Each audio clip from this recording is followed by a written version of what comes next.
Hello ladies and gentlemen, welcome back to Arknights Endfield, and the game has near enough been out 1 week exactly now, and as an English person I do nothing better than complain. But to be completely fair to the game, I've been really enjoying it so far, so it's only fair I give it its flowers as well. Now I've got a number of points I want to talk about today, and to be honest they're quite chronological. I was just jotting them down in my notebook as things went along as I was playing through the game, so I'm hoping I can explain my thinking as the game progressed. Let me pull this up now for you. Right, here you can see, we scroll to the top real quick. Start of the game.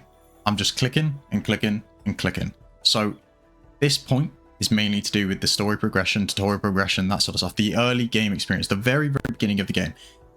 Oh my god, I was not going to read any of that. And I don't think most people are reading any of it. I think it's a shame because I think this could genuinely put a lot of people off from playing the game. But compared to a lot of the other gachas sort of in the sphere right now, the start of the game does feel lacking. You think about Wuthering Waves, where you start off with that really cool boss fight. Granted, it is very easy, but still it feels cool. They teach you how to dodge, the dodge feels powerful. They teach you how to parry, the parry feels powerful.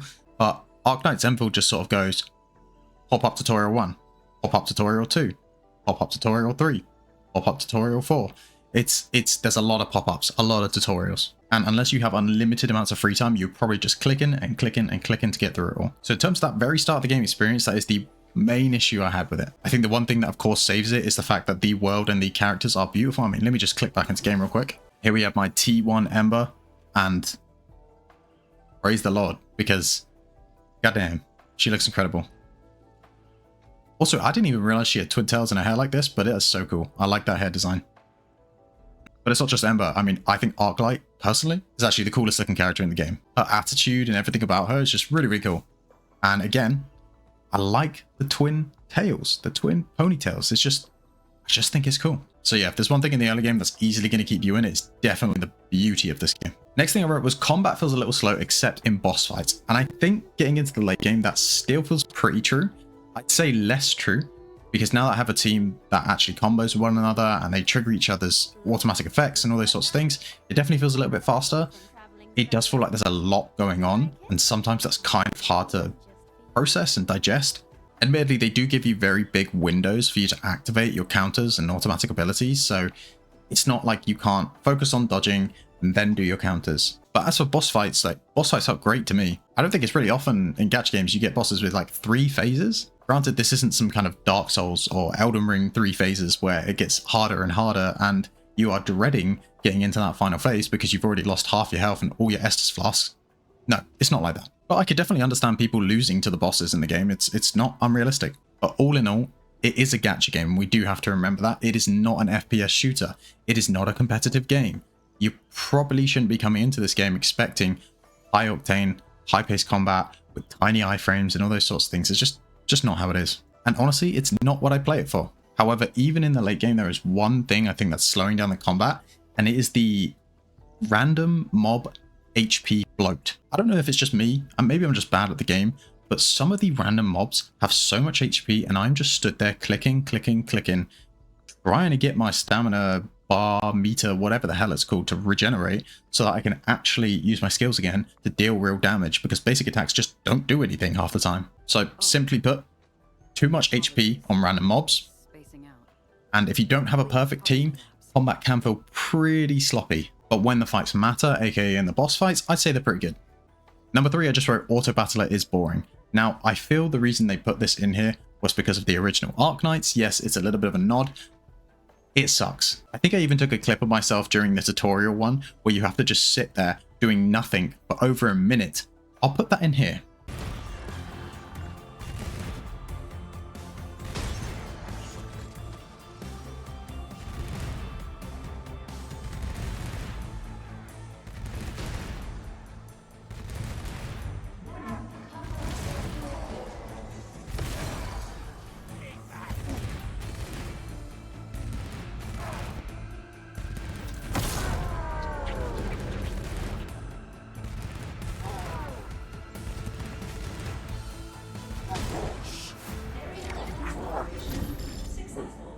So there you see exactly what I meant.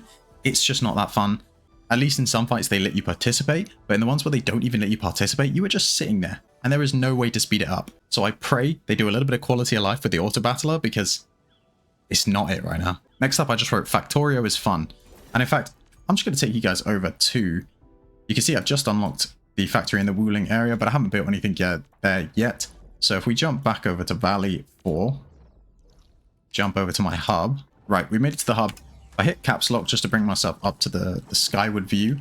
You can see I don't even have a crazy base going on, you know? I've got a few different things going on the side here. I do plan on expanding massively because I know that's a huge part of the game and it's something that I'm genuinely looking forward to. But I've just got a few different plants going. I've got the essentials being made, so canned fruits to sell, batteries to be used and to be sold, and then parts because you need parts pretty much everywhere. But other than that, this probably looks really basic. It's not. This took me forever to get to, especially because, yes, you might have one base, but you'll have another base, and that base is creating a certain material that you need at this base, and then you've got your third base, and that third base creates a material that you needed at your second base, which goes back to the third base and back to the first base. Now, in all fairness, that might just be me being unorganized. In fact, it probably is that, and you know what? I think that's great, because you get to do it yourself, and if you don't want to do it yourself, if you are lazy, fine. You can go online, go on Twitter, go on Braxavone, go on Slice. They'll give you some blueprints. But I genuinely think if you do not take the time to learn this yourself, you are missing out a huge part of the game that is very enjoyable. However, it being a huge part of the game could also be seen as a negative. I have seen other people turned away from the game because of the Factorio system, and that is fine. Not every single gacha game needs to be for every single person. In fact, I feel like Arknights has almost aimed for a slightly older demographic, based on the gameplay. Now, how will that work out for them? I'm not sure, because yes, you probably have your big whales existing in your older demographic. However, the younger market, obviously they might swipe here and there, and you might have a larger, broader stroke of people giving you money then. Which one makes more in the end? I'm not sure. Don't really care either. But it's interesting to see. One thing I was concerned about with the factory system is how it was going to feel late game. I thought, well, once I get this all set up, there's going to be nothing else to do. Then I entered Wulong, and suddenly I was given a whole new area with completely new facilities. And then it hit me. They're just going to do this every single time. So if you enjoy learning it, if you enjoy doing it, you're going to get that every new patch. And personally, I'm looking forward to that, as long as I have the time. Anyway, next up on the list, I just wrote tutorials are slow and stupid. And yes, I stand by that. I said it at the start of the game. It is pop-up tutorial, pop-up tutorial, pop-up tutorial. And I don't even mean those ones. I mean these ones. Let me see if I can get some up for you. Okay, I always forget how to get to these. I remember, you go to this tree, you click on simulation, and you have all of these here. You can see I've done quite a few of them already because I needed the blueprints, and to be honest, blueprints are just easier a lot of the time. But there are so many I haven't done because I just don't want to. And some of them just don't even explain themselves very well. And on top of not explaining themselves well, some of them just take annoyingly long because you have to sit there and wait, and they don't optimize the process for you. I think I have a clip of that. If I can find it, I'll put it here.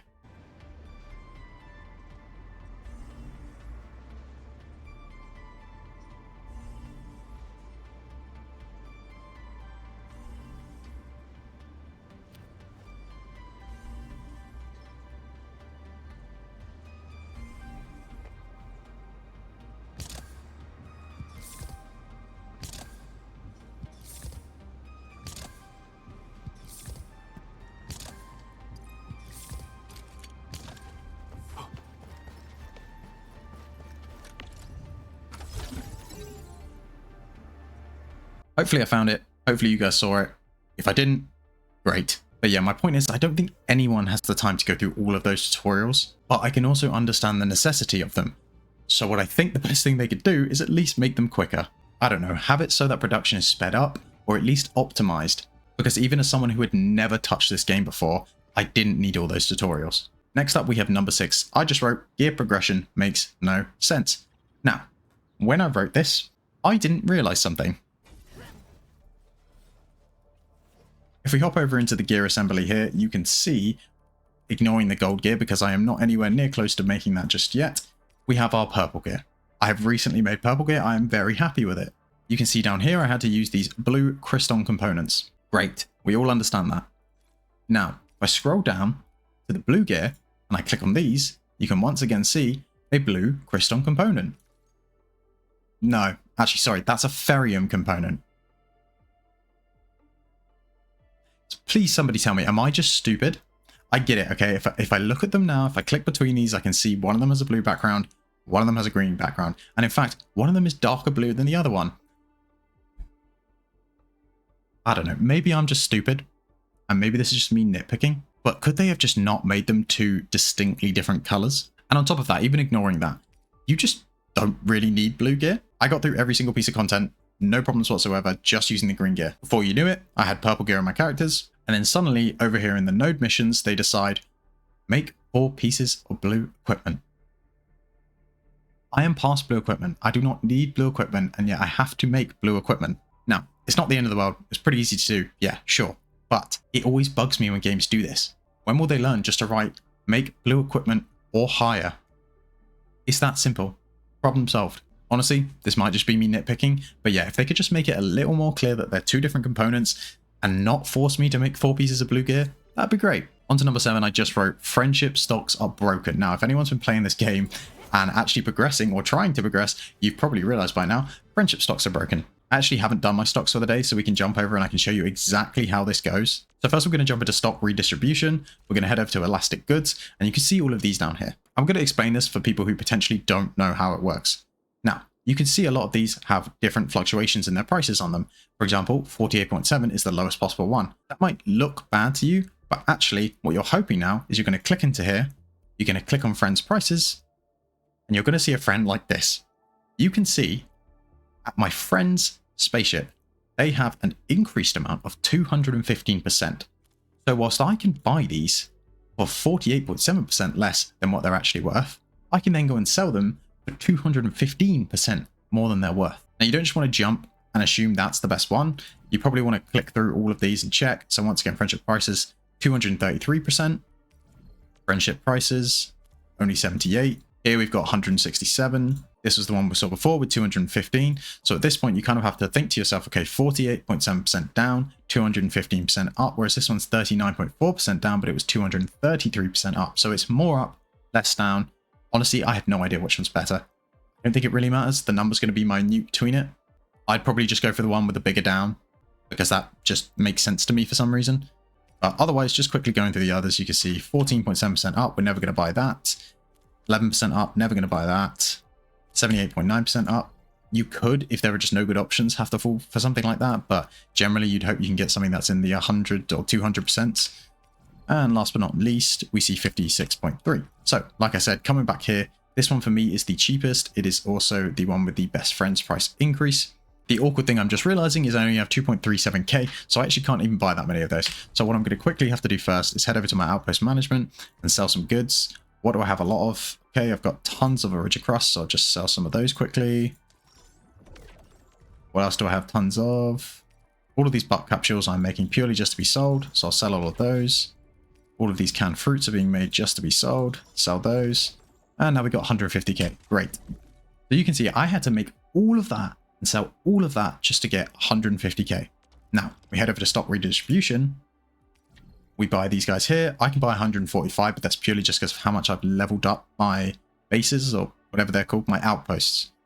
I buy 145 of these, and you can see they now appear in my own section. So I'm going to click on owned. I'm going to click on friends prices again, and I'm going to head over to this person's ship. Okay, we have made it into their ship, and we head over to their stock redistribution terminal here, and you can see the 145 we have owned. I drag to sell all of those. I'm making 468,000. Yeah. That is a crazy profit. That is over 300 and something thousand profit. If you didn't understand what I meant by they are broken, I hope now you do. Now, some of you might think I'm complaining about the existence of these friendship stocks in general. I'm not. In fact, I think it's a great way to make you money in the early game so that you can expand your bases, and eventually your production at your bases will actually create you more profit than the friendship stocks. The awkward thing about it is a lot of people play these games and just don't add friends. In fact, everyone on my friends list is just a random person I've added. So great, you can do that too, but like some people just don't want to do that. So I think it is kind of weird to integrate such an important feature into friends like that, but it's only a minor gripe. It's not the end of the day. You can just add a bunch of random people and sell to them. But like I said, I do feel bad for the people who may just completely miss this because it's hidden behind the friends list. But maybe that's just because I click through all the tutorials and don't actually read anything. So that could go back to a previous point. Maybe I should read the tutorials. I'm not going to read the tutorials. Anyway, moving on to number 8, I just wrote Gacha Who. I honestly, for a second, forgot there was Gacha in this game. Especially once I got Ember, because She was actually the only person I wanted. I was already having plenty of fun with the 4 stars and 5 stars. So when I suddenly remembered, oh, there's gacha in this game, I thought, that's weird. For once I'm playing a gacha game and the focus for me isn't just the gacha. Especially once you get into the late game with these sorts of games, you know the entire process is just pull the new character, use them for about a week, get bored of them, wait for the next one. If I can play a game and have so much fun with the core, free mechanics of the game, I'm perfectly fine for it to put gacha in there. It's like how no one complains about loot boxes in shooters, because it's a shooter first, the loot boxes are second. But I understand a lot of people have differing opinions on this sort of thing. I am a free-to-play guy, I've always been that way, so I'm very happy with the experience that I get in most of these games as a free-to-play. It's not a big deal to me to have every single character. Though admittedly, I do not disagree with people who think you should be able to get every single character. However, I'm smart enough to know those games will probably never survive. Or at least not make the profit that Honkai Star Rail, Genshin Impact, and any future Hoyoverse game makes. But my point here was basically just, the game is genuinely enjoyable, even without the gacha, and I really appreciate that. Point number 9 came up when I was starting to get into what I felt was the mid to late game. I had built up 4 characters, 3 of them to level 40, 1 of them to level 60. Then I did my pulls, and suddenly I had the electric team that I wanted to build. Now I needed to get these 3 characters, plus my new Ember, up to level 60. Now personally for me, this took, weirdly, a long time. If we jump over to the character screen and we look on the left hand side here, you can see my Ember's current stats are 305, 67, 60, 249. Now if you want to see how much of that's contributed purely by the levels, we can simply click on the level up, and you can see she's getting 124, 67, 60, 84, base attack 225, base health 381, all just from her level. These are a lot of stats to have locked behind a level that is not easily accessible. Yes, you just have to run some character XP dungeons, and that is not the hardest thing to do. However, it is kind of repetitive and it is pretty boring. But yes, I understand that is generally part of the gacha cycle. The main problem comes when I suddenly want to build multiple characters. Maybe that's just my bad for wanting to build multiple characters in the early game, and in the late game it's not going to be a problem whatsoever. But when I'm new to a game, I just want to use every single character. I want to try every single character, know how they feel, know which ones I'm going to enjoy the most, so I can give them the higher rarity items later.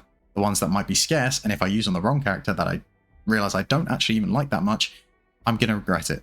And considering the items that are required to level up things like skills, as well as the talent tree, the talent nodes as they call it, considering they're a pain in the ass to go and farm in the overworld, the least they could do is make just leveling the character up a little bit easier. Just a little bit. Anyway, jumping back over to the list, we've only got 2 more points. Number 10 was that Wuling. You look good, but can I look a little quicker? I have heard so many people hyping up that the story gets so much better in Wuling. It just doesn't.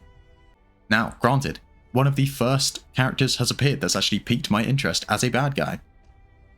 I won't spoil who. It's very self-explanatory if you have done that quest. I don't even know her name, but the main villain that we've had for Valley 4, I mean, not knowing her name says a lot, right? I just didn't really care. She was just kind of like, oh yeah, I'm a bad guy. And that's like, she was very much just blatant bad guy. Not exactly the most fun writing, and oh my god, don't even get me started on the voice acting. I skip most things purely because of that voice acting. This is generally no shade on the voice actors, because I know most of the time they are just given lines, not told how they need to read them, what the context is, or anything like that. I think it's the producer's responsibility to make sure that they are producing their lines to a certain quality before they're put into the game, so I would like to see that improve slightly. Anyway, that was slightly off topic. My main point was that when I got into Wuling, I really wanted to go and see the world. I wanted to explore it. I wanted to get hands-on. They do as much as they can to stop you from doing that. They stick you on a boat where you can't even run. You have to listen to some boring dialogue. They then force you to walk through this forest because apparently you're not allowed to run. Sorry, I didn't know there was a hall monitor in forests. And then, to be fair, they do hit you with one really cool cutscene where there's this forest spirit lady. I honestly don't know who she is, where she's come from just yet, but she looks pretty badass. And she blasts away a bunch of bad guys, and that's cool. We like that. But the rest of it just felt so slow, so dialogue bloat. If they could just speed it up a little bit, I might actually enjoy it. Thankfully, I feel like I've got through that part. Now I'm free to roam around, and I'm enjoying it so far. But yeah, I think it's just when they introduce things in this game, they're not quite getting the knack of making it digestible and quick enough where it's still enjoyable. And then point 11 is just that mobile feels good, but doesn't look good. I think that's pretty self-explanatory. I've been playing this game on the side of my phone when I just need to grind certain resources or just set up certain things in my base, and it feels really, really good. I've honestly been shocked. I thought, I'm never going to like an open world gacha game on my phone. But if you haven't seen how it works on the phone, your abilities down here, you tap them each to use them, and then you hold it down for a few seconds and drag to use your ultimate. Compared to the confusing and over-convoluted way I've seen other games do this, it's very simple, it's very easy to do, and it feels good. Admittedly, I have not tried to do a single boss fight on the phone, and I think that would probably be hell, and I will never be doing that. But in terms of the day-to-day experience, it's actually pretty fun. However, like I said, it doesn't exactly look good, which is a shame because a big appealing part of this game is how it looks. But boy, my phone cannot run this on anything higher than low, and I have a good phone. I've got a new phone. Chances are it's probably because the amount of things they have to load with the Factorio settings, landscape, whatever you want to call it, with all of the Factorio stuff all over the world. I get it. It probably is quite a lot for a phone to handle. But if there is any optimization they can do in it, that'd be great to see. Anyway, those are my 11 points that I could come up with. Generally, there are other things I'm sure I could comment on, but I can't remember them right now, and I didn't write them down. If there's anything you've noticed yourself that I didn't mention in this, please put it in the comments below. And because I didn't remember to say it in my last video, please subscribe too. That'd be great. That'd be really helpful. But to wrap this all up, I'd say Arknights Endfield has been a really fun experience so far. I'm pretty hopeful for the future because of how I've seen them handle Wulong, as long as they can make the story a little bit more digestible. And as gacha games go, I'd give this a solid 8 out of 10, bearing in mind that 10 out of 10 is perfect. So for those of you that are for some reason going to get offended by an 8 out of 10, that is a good score. I think everyone should genuinely give the game a go. If you're getting annoyed by the tutorials, just skip through them all, figure it out yourself. I promise you'll have a good time. Anyway, that's me. I'll see you next time.